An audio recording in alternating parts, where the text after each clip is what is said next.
Hey everybody, welcome back to my video blog. Thank you so much for tuning in. On today's video, we're going to be talking about the 8 things that parents say they wish they would have paid more attention to before they bought a house.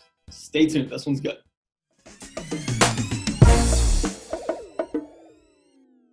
All right, so I'm going to get into this and I'm going to go through these pretty fast, all 8 of these items. Now, some of you may have kids, some of you may not have kids, or you're like me and you have little kids at home that it applies to a little bit more.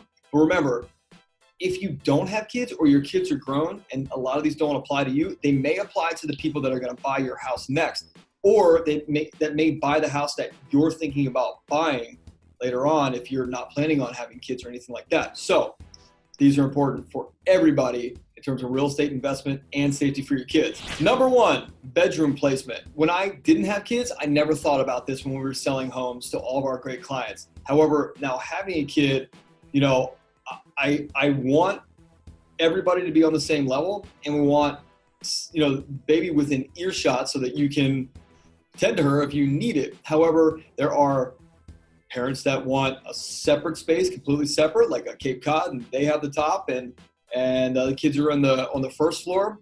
Whatever your preference, make sure you're thinking about not only your situation now, your situation in 10 years, or 7 years, or 5 years, and your situation after you are done with that house and you're going to sell it to somebody else. What do you think their situation is going to be like? So a lot of things to pay attention to, all stuff we can go over. Number 2, sidewalks. A lot of parents are worried about buying a house on a busy street.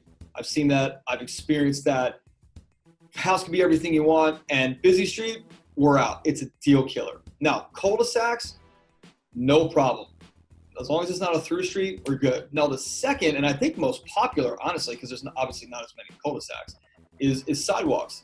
They offer a buffer zone between your yard and the street. They offer somewhere that's more inviting to take a walk, push a kid in a stroller, set up a lemonade stand, whatever you want to do. But I think looking for a house in a neighborhood with sidewalks is important, and really it's something that people look or overlook all the time. The third thing that parents wish they had checked before they bought a house, or wish they had paid more attention to, is open floor plan. It's popular today and it's trendy. How open?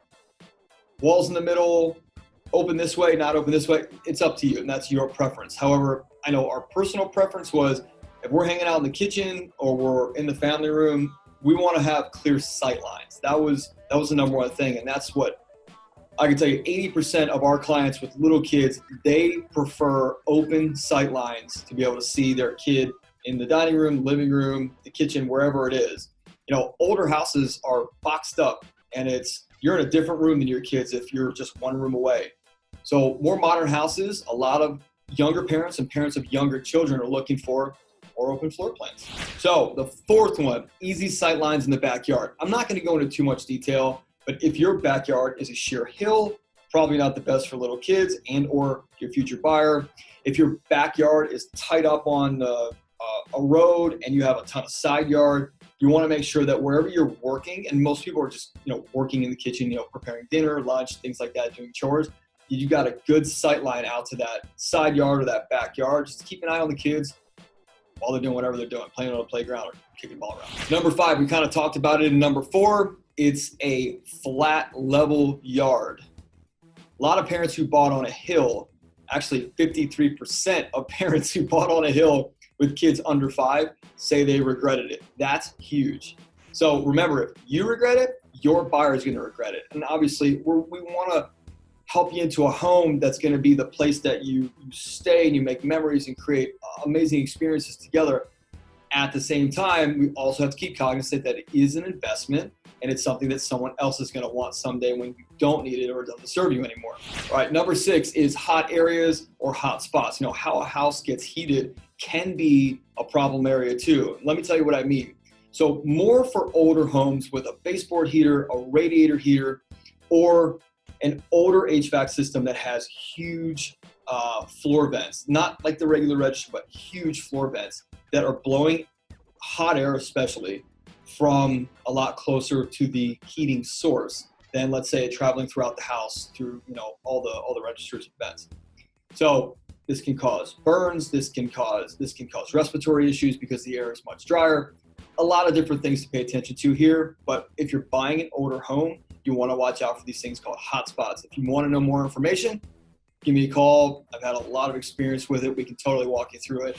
Okay, number 7. So amenities within walking distance were one of the biggest things that attracted us to the neighborhood where we bought a house. And obviously we're a younger family with a younger kid. So I liked it because there's a school up the street that has playgrounds, baseball fields, football fields, soccer fields, and all kinds of cool stuff to do. Now, obviously, if you're living in a little bit more suburban or rural area, those are the type of things you're going to be able to walk to. But if you're living in a more urban area or more dense area, grocery store, bar, restaurants, things that you're into, pay attention to those things too. Just because you love the house doesn't mean you're going to love the area within, let's say 30, 60, 90 days when the new fluff wears off that house and you're thinking, well, I wish we would have been a little bit closer to grocery or a little bit closer to this bus station or a train station or whatever it is. Lastly, number 8, neighbors.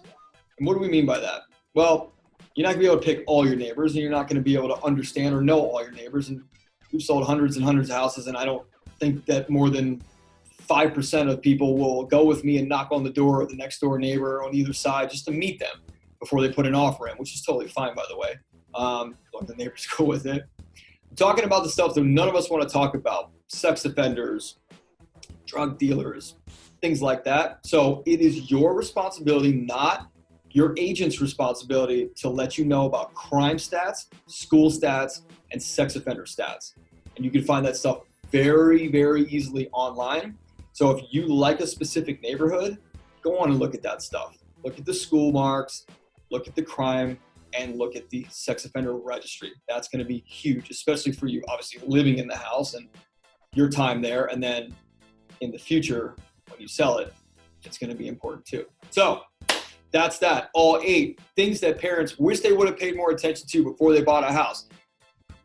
Hope you love it. If you do, send it out to all your family and friends on social media, email it out. If you want me to shoot a topic that you're wondering about, we've got a huge library on YouTube so far. I think we've got over 100 videos.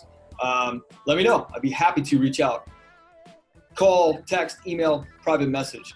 As always, I'm so appreciative of every one of you that watches the videos, shares the videos, reaches out to us, sends us referrals. We're so, so appreciative. So thank you for watching. We'll see you on the next one.